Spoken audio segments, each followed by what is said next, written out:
Meet Harry, a 28-year-old software engineer who's been working hard and saving diligently. Over the past few years, he's managed to save up $50,000 hoping to use it to make his dream of passive income a reality. But like so many others, Harry's been held back by the fear of the unknown. On top of that, Harry's facing some big challenges. He's dealing with debt payments that feel like they never end, and each month he worries about making rent. To make things even tougher, his emergency fund has taken a hit, leaving him with little room for unexpected expenses. Harry knows he has to make a change, and fast. With his $50,000 in savings, he realizes it's time to start building that passive income stream he's always dreamed of. But here's the catch. He has two choices: stick with low-risk, low-reward investments, or dive into high-risk, high-reward options. In this video, we'll walk through 3 strategies Harry could use to invest, from the most common, reliable options to the riskier methods that could potentially change his financial future. Stay tuned until the end, because we'll reveal how Harry can aim for his goal of an unforgettable trip to Turkey using the final, riskiest approach. Harry decides to take a closer look at dividend-paying stocks. These are companies that reward their shareholders with consistent cash payouts just for holding their stock. By investing in companies with a strong history of paying and even increasing their dividends, Harry could start seeing steady returns. Take a look at some well-known dividend-focused ETFs.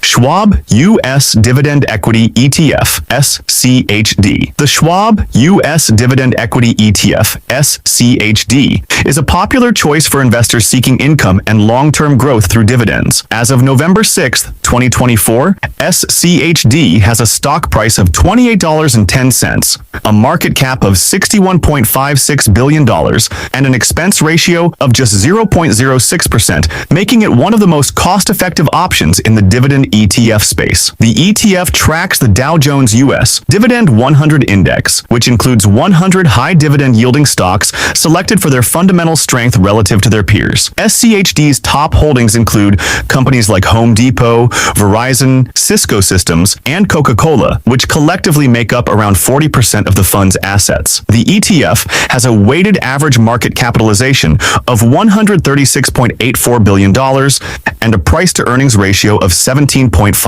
SCHD's dividend yield is 3.47%, and it has an annualized return of 10% over the last 5 years. For an investment of $50,000 in SCHD, assuming a consistent annual return of 10%, the value of the investment after 20 years would be approximately $165,000. After 30 years, the investment would grow to around $174,000. The annual dividend value after 20 years would be approximately $4,500, and after 30 years, it would be around $5,200 based on the current dividend yield. Invesco S&P 500 High Dividend Low Volatility ETF, SPHD. The Invesco S&P 500 High Dividend Low Volatility ETF, SPHD, is designed to provide investors with high dividend income while minimizing volatility by focusing on the 50 least volatile high dividend yielding stocks in the S&P 500 index. The fund has a net asset value, NAV, of $50, a yield of 3.46%, and an expense ratio of 0.30%. The top holdings include Verizon Communications Incorporated, 2.89%, Crown Castle Inc., 2.87%, Altria Group, Inc., 2.82%, AT&T Incorporated, 2.65%, and Bristol-Myers Squibb Company, 2.60%. The fund's sector weightings are heavily focused on utilities, 19.83%, consumer defensive, 18.49%, and real estate, 13.68%. The fund's compound annual growth rate, CAGR, over the past year is 37.03%, and its 3-year CAGR is 9.12%. The payout ratio is approximately 60%, indicating that the fund distributes 60% of its earnings as dividends. The growth rate of the fund is supported by its focus on stable, high dividend yielding companies. For a $50,000 investment in SPHD, the projected growth after 20 years would be approximately $216,097, assuming a consistent compound annual growth rate of 9.12%. After 30 years, the investment would grow to around $466,097. The annual dividend value after 20 years would be approximately $7,920, and after 30 years, it would be around $13,320. By By adding these dividend-focused ETFs to his portfolio, Harry is creating a balanced approach that offers both stability and the chance for income growth. This strategy not only diversifies his risk, but also keeps his returns relatively predictable, a key for building passive income over time. With his first steps into dividend-paying ETFs, Harry is already setting up a foundation of steady passive income. But to maximize his earnings, he considers a diversified approach through dividend aristocrats. Coca-Cola, a global leader in the beverage industry, boasts a market cap of approximately $278.763 billion. The stock price is currently $65.01. Over the past 5 years, the company's revenue has grown at a compound annual growth rate, CAGR, of 5.18%, while its net income, CAGR, is 6.08%. With a payout ratio of 80%, Coca-Cola demonstrates a strong commitment to returning profits to its shareholders through dividends. Coca-Cola's annual dividend yield is currently around 3% with an annual dividend per share of $1.95. The company has a robust dividend growth rate, averaging 5.87% per year over the past decade. This steady increase in dividends makes Coca-Cola a reliable source of income for investors. For a $50,000 investment in Coca-Cola, assuming a consistent annual growth rate of 6.08%, the value of the investment after 20 years would be approximately $163,860. After 30 years, this investment would grow to around $297,218. Regarding dividend income, the annual dividend value after 20 years would be roughly $6,675, and after 30 years, it would be around $14,561, assuming the dividend growth rate continues. Coca-Cola's diversified portfolio of beverages, strong global brand recognition, and consistent performance make it an attractive option for long-term investors seeking both growth and income. The company's ability to adapt to changing consumer preferences and its strong market position ensure that it remains a significant player in the beverage industry. This combination of stable growth and reliable dividends provides a solid foundation for future investment returns. Johnson & Johnson. Johnson & Johnson, a global leader in healthcare, has a market cap of $381.25 billion and a stock price of $158.35 as of November 6, 2024. The company has a price-to-earnings ratio of 26.03 and a dividend yield of 3.13%. Over the past 5 years, Johnson & Johnson has achieved a compound annual growth rate, CAGR, of 4.64%. The revenue CAGR over the same period is 1.42%, while the earnings per share, EPS, CAGR, is 11.05%. The free cash flow, FCF, CAGR, is 1.03%, indicating efficient cash management. The payout ratio stands at 58%, reflecting a balanced approach to returning profits to shareholders while reinvesting in growth. For an investment of $50,000 in Johnson & Johnson, assuming a consistent compound annual growth rate of 4.64%, the value of the investment after 20 years would be approximately $124,000. After 30 years, the investment would grow to around $194,000. The annual dividend value after 20 years would be approximately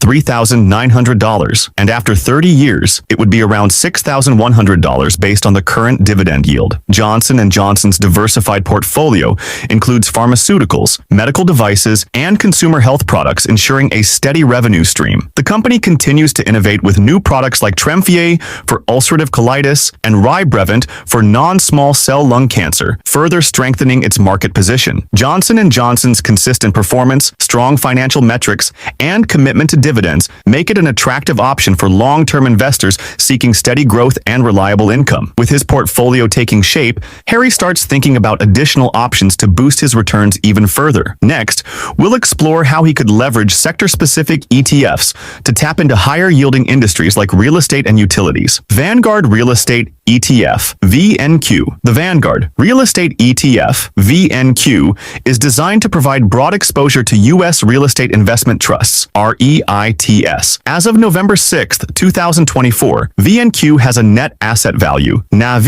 of $94.15 and a market cap of $61.56 billion. The ETF has an expense ratio of 0.12%, making it a cost-effective option for investors. VNQ's dividend yield is 3.74%, and it has a 10-year annualized return of 7.82%. The fund's top holdings include Prologis, Inc., 6.37%, American Tower Corporation, 5.92%, and Equinix, Inc., 4.47%. These companies are major players in the real estate sector, contributing significantly to the fund's performance. The sector allocation is diversified, with the largest allocations in specialized REITs, 37.5%, residential REITs, 15.2%, and retail REITs, 14.3%. VNQ's compound annual growth rate, CAGR, over the past 10 years is approximately 7.82%, indicating consistent growth. The payout ratio for VNQ is around 60%, which means that it distributes 60% of its net income as dividends annually. This high payout ratio is typical for REITs, which are required to distribute at least 90% of their taxable income to shareholders. For an investment of $50,000 in VNQ, assuming a consistent compound annual growth rate of 7.82%, the value of the investment after 20 years would be approximately $219,000. After 30 years, the investment would grow to around $467,000. The annual dividend value after 20 years would be approximately $8,190, and after 30 years, it would be around $17,470 based on the current dividend yield. VNQ's focus on high-quality REITs and its low expense ratio make it an attractive option for long-term investors seeking both income and capital appreciation. Utilities Select Sector SPDR Fund, SIHA XLU. The Utilities Select Sector SPDR Fund, CXLU, is a popular ETF that seeks to provide investment results that correspond to the price and yield performance of the Utilities Select Sector Index. Managed by State Street Global Advisors, XLU invests primarily in companies involved in the production, generation, transmission, and distribution of electricity and natural gas. The fund has a low expense ratio of 0.09% and a net asset value NAV of $78.14. XLU's top holdings include NextEra Energy, 14.03%, Southern Company, 7.97%, Duke Energy, 7.19%, and Sempra Energy, 6.57%, which together make up 58.67% of the fund's total assets. The fund has a trailing 12-month TTM price-to-earnings (PE) ratio of 27.16 and a dividend yield of 2.74%. The fund's performance has been solid, with a year-to-date Oscar YTD return of 26.22% and a one-year return of 33.65%. Over the past 3 years, XLU has delivered a compound annual growth rate, CAGR, of 8.48%, outperforming its category average of 9.90%. The fund's payout ratio stands at 60%, indicating a balanced approach to distributing earnings to shareholders while retaining a portion for growth. For a $50,000 investment in XLU, the growth after 20 years would be approximately $180,000, assuming a consistent CAGR of 8.48%. After 30 years, the investment would grow to around $320,000. The annual dividend value after years would be approximately $4,800, and after 30 years, it would be around $7,200 based on the current dividend yield, and assuming no changes in dividend payments. So, if you're looking to create a reliable income stream, consider following Harry's approach. Start with stable, dividend-paying stocks and gradually diversify into higher-yield options. Remember, the key is balance. By mixing low-risk and higher-yield investments, you can create a steady flow of income without exposing yourself to too much risk. Thank you for watching. If you found this video helpful, don't forget to like and subscribe for more investment strategies to help you build your financial future. See you in the next video.